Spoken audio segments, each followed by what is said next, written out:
तो हाँ जी, देखो जी, ये इस लड़की की जन्म कुंडली का चार्ट है। इसकी बनी है मिथुन लगन की जन्म कुंडली। आपने इस लड़की का जो टाइम बोला है मुझे कि इसका जो टाइम है वो 9:30 से लेके 9:60 के बीच है। 10 बजे के मतलब 9, 9:30 से लेके 10 के बीच में इसका टाइम आपने बोला है। तो अब यहाँ पे देखो जी, दिक्कत क्या आ रही है कि इस टाइम में दो कुंडलियां बनेंगी। अब ये जो कुंडली मैंने बनाई है, ये बनाई है 9:30 से लेके 9:40 के बीच में। अगर मैं 9:41 कर देता हूँ तो पूरी कुंडली चेंज हो जाएगी। तो 9:41 से लेके 9:60 के बीच में दूसरी कुंडली बनेगी। तो अभी देखो जी, पहले मैं बात करता हूँ 9:30 से 9:40 के हिसाब से ये कुंडली कैसी है। और आपका जो सवाल है कि भाई आपने अपने लड़के से मतलब मिलान करना है कि लड़की कैसी है। तो आपको, जैसे मैंने आपकी पहली कुंडली बनाई, मैंने आपको बोला था कि जो 12 ग्रह हैं इनसे कुछ ना कुछ देखा जाता है। वो 12 ग्रह मैंने यहाँ पे लिखे हुए हैं। तो अब देखो जी, क्योंकि आपका सवाल है विवाह को लेके कि अगर आप अपने लड़के से इस लड़की का विवाह करती हैं तो वैवाहिक सुख इनका कैसा होगा। तो जैसे कि आपको मैंने बताया है कि ये जो सातवां घर होता है ये होता है विवाह का घर।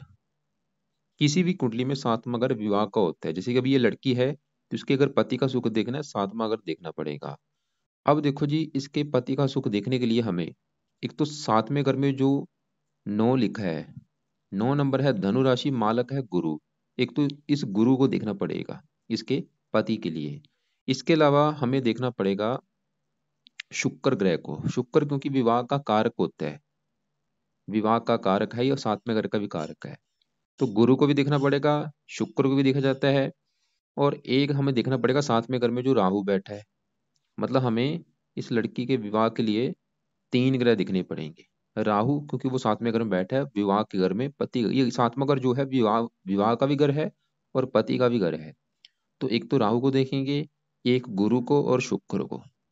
मंगल भी देखना पड़ता है। वैसे मंगल क्यों देखना पड़ता है, अगर वो कुंडली मंगलिक है, अगर मंगल किसी का पहले घर में है, चौथे घर में है, सातवें घर में, आठवें घर में, 12वें घर में हो तो कुंडली मंगलिक बनती है। लेकिन इस कुंडली लड़की की जो कुंडली है मंगलिक नहीं है क्योंकि मंगल इसका 11वें घर में है।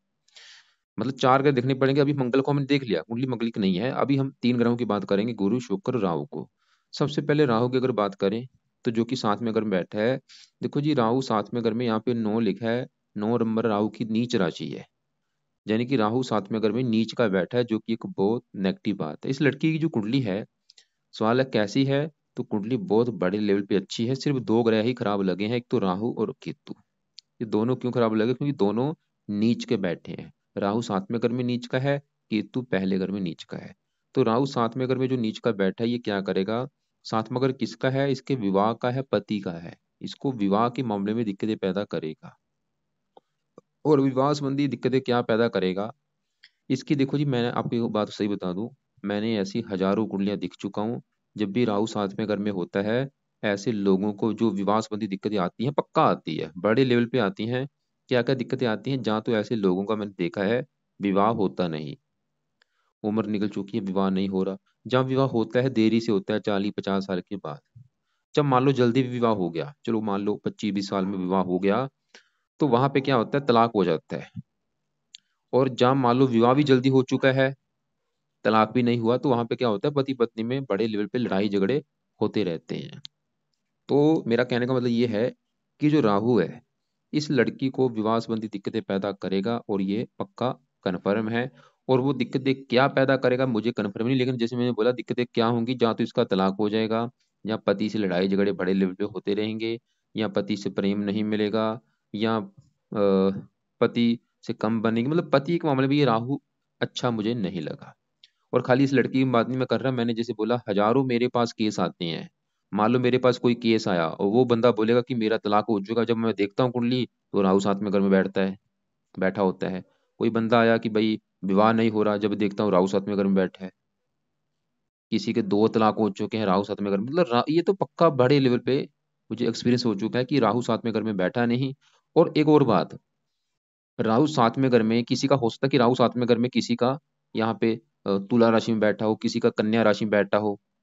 वो फिर भी देखो मित्र राशियां हैं। लेकिन यहाँ पे जो राहु बैठा है ये नीच का बैठा है। सबसे बड़ी नेगेटिव बात क्या है, एक तो सातवें घर में, ऊपर से सातवें घर में बैठा भी नीच का है, जो कि एक बहुत नेगेटिव बात है। और सातवां घर किसका है, दिल्ली की इनकम का, दिल्ली की इनकम को लेकर दिक्कतें देगा। ये सातवां घर है साझेदारी के कामों का, साझेदारी के कामों में भी दिक्कतें। अगर ये लड़की किसी के साथ पार्टनरशिप में काम करेगी, बेनिफिट नहीं होगा।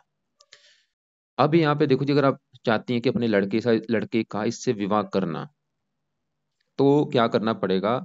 जैसे मैंने बोला, दिक्कतें अगर ये कुंडली हुई 9:30 से लेके 9:40 के हिसाब से, फिर तो दिक्कतें आएंगी।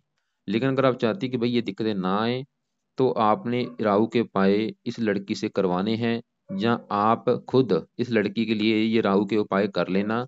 जब आप विवाह करेंगी उस समय कर लेना। क्या उपाय है? पहला उपाय, एक तो इस लड़की के जो हाथों से है वो दान आप करा सकती हैं। वैसे इसकी डिग्री चलो कम है, पावर कम है, ताकि ये बुरे फलों में वैसे कमी आएगी, फिर भी पावर हमने बिल्कुल जीरो कर देनी है, वो दान कर करके होगी। तो पहला काम, इस लड़की के हाथों से राहु का दान करवाना है। दूसरा काम, इस लड़की के लिए राहु के मंत्रों की जो संख्या है वो है 18,000। तो 18,000 आप इस लड़की के लिए मंत्र पूरे कर लेना। चाहिए अगर लड़की खुद करेगी, ठीक है। कब करना है? जब विवाह होगा या विवाह से पहले। तो 18,000 या 72,000 या 1.25 लाख मंत्र एक बार पूरे कर लेना।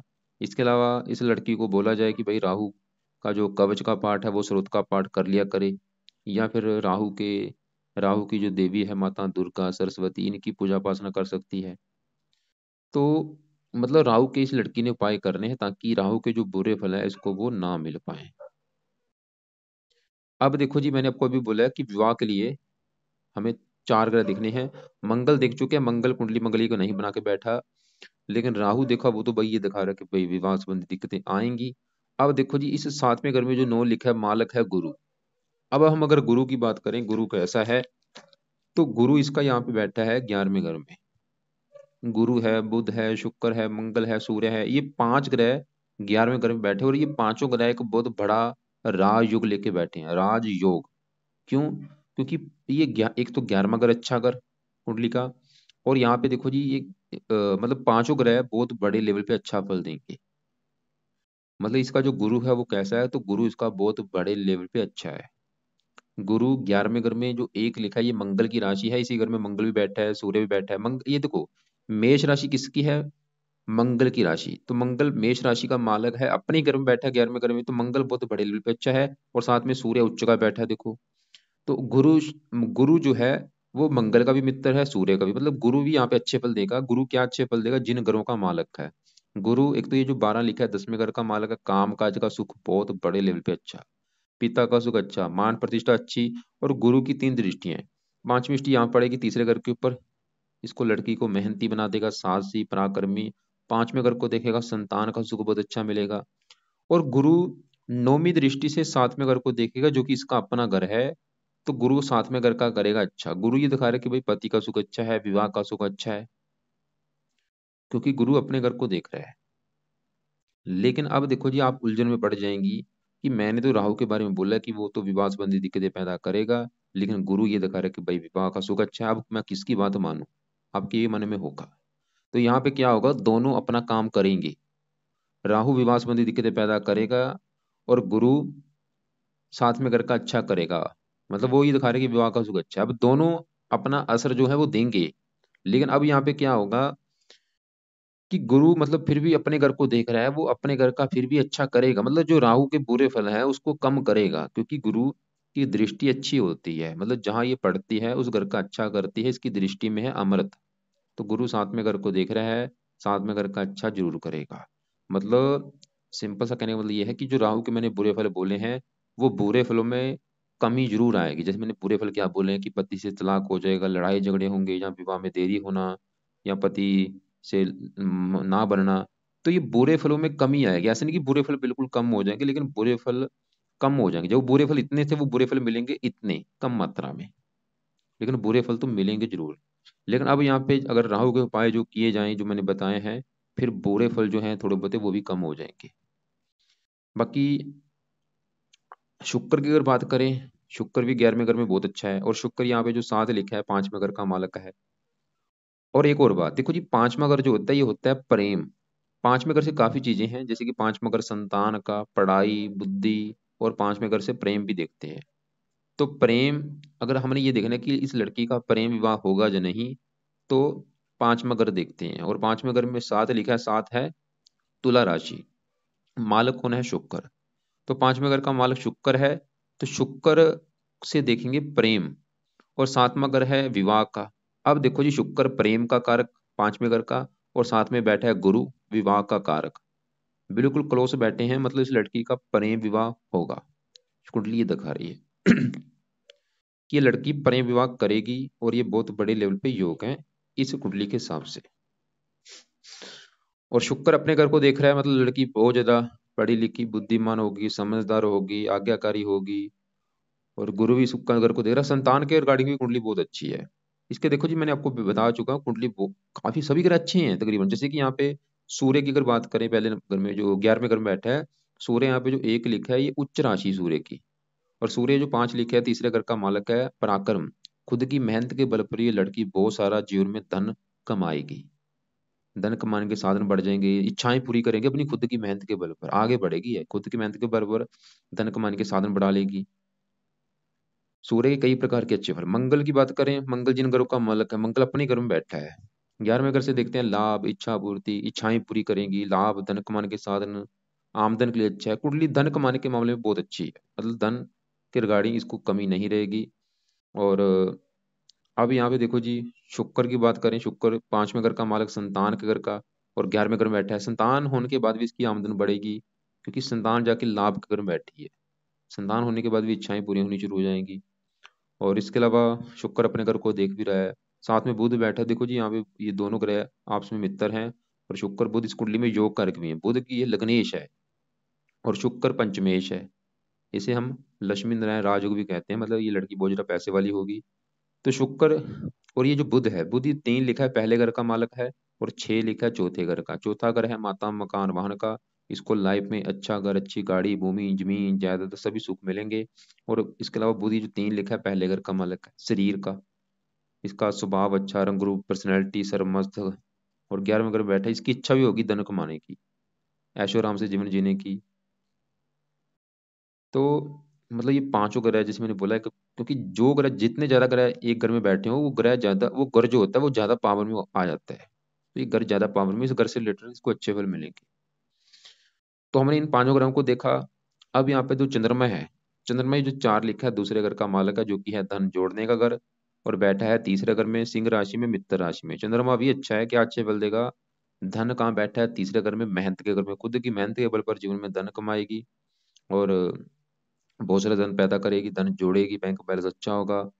चंद्रमा 11वें घर को भी देख, 9वें घर को भी देख रहा है, देश विदेश की यात्रा भी इससे करवाएगा ये। अब देखो जी, इसका जैसे मैंने बोला 2 ग्रह खराब है, एक तो राहु, और दूसरा ग्रह इसका केतु। केतु क्यों खराब है, क्योंकि वो भी पहले घर में नीच का बैठा है। जैसे कि राहु इस 7वें घर का कर रहा है नुकसान, केतु इस पहले घर का कर देगा नुकसान। पहले घर से जो भी कुछ देखा जाएगा, जैसे कि पहले घर से देखते हैं हेल्थ, स्वभाव, रंग रूप, पर्सनैलिटी, सर मस्तक, क्या कर देगा, खासकर इसकी हेल्थ को खराब करेगा। हेल्थ को लेके दिक्कतें आएंगी। और इसका थोड़ा सा इसको क्रोधी भी बनाएगा, जिद्दी भी बनाएगा, थोड़ा सा गुस्से वाला भी बनाएगा इसको। और थोड़ा सा लाइफ में स्ट्रगल भी कराएगा, दिक्कतें परेशानी ये देगा केतु। तो आप लिखो जी, लड़की से केतु के भी उपाय कराओ, जैसे कि केतु का भी दान जो है कुत्तों को रोटी डालना, वो अगर आप दान करवा सकते कराओ। और एक बार इसके भी मंत्र सिद्ध किए जाएं। और ये लड़की को बोला जाए कि राहु कवच का पाठ और केतु कवच का पाठ जरूर किया करे। अभी अगर छोटी है नहीं कर सकती, जब ये थोड़ी सी बड़ी हो जाएगी इसको बोला जाए कि दोनों की कवच के पाठ जरूर करे।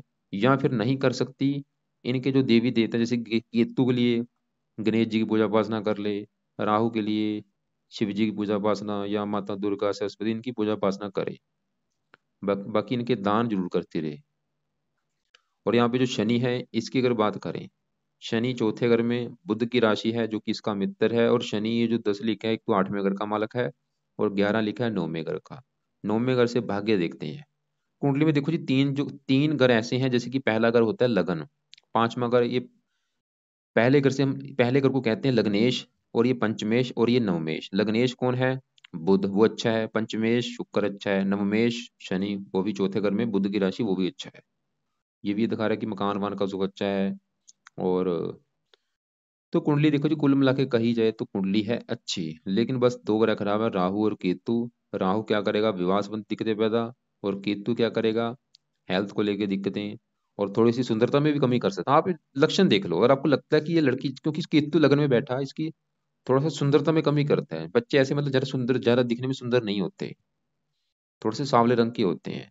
अब देखो जी, हम अगर आपका जैसे मैंने बोला था 9:40, अगर 9:41 का टाइम कर देते हैं कि चलो इसका, क्योंकि ये जो कुंडली 9:40 तक है, 9:30 से लेके 9:40 तक है, अगर मैं 9:41 कर देता हूँ, चलो 9:41 कर लिया, फिर इसकी कुंडली बनेगी दूसरी, फिर इसकी कर्क लगन की कुंडली बनेगी, और सातवां घर जो कि है विवाह का। तो सातवें घर में देखो जी 10 लिखा है, मालक कौन है, शनि, और वो तीसरे घर में बुध की राशि है, मतलब शनि ये दिखा रहा है कि इसको विवाह का सुख मिलेगा अच्छा। शुक्र विवाह का कारक, वो भी अच्छा है। मतलब अगर इसका 9:41 से लेके 9:60 के बीच में टाइम है, तो कुंडली चेंज हो रही है उस हिसाब से। कुंडली ये दिखा रही है कि इसको विवाह का सुख अच्छा है, वहां पे कोई दिक्कतें नहीं आ रही। लेकिन वहां पे जो राहु है वो छठे घर में जा रहा है, वहां पे भी नीच का है राहु, लेकिन छठे घर के ऊपर जाएगा। वो राहु जो खराब फल देगा उसके हिसाब से वो शत्रु बना देगा, रोगी बना देगा।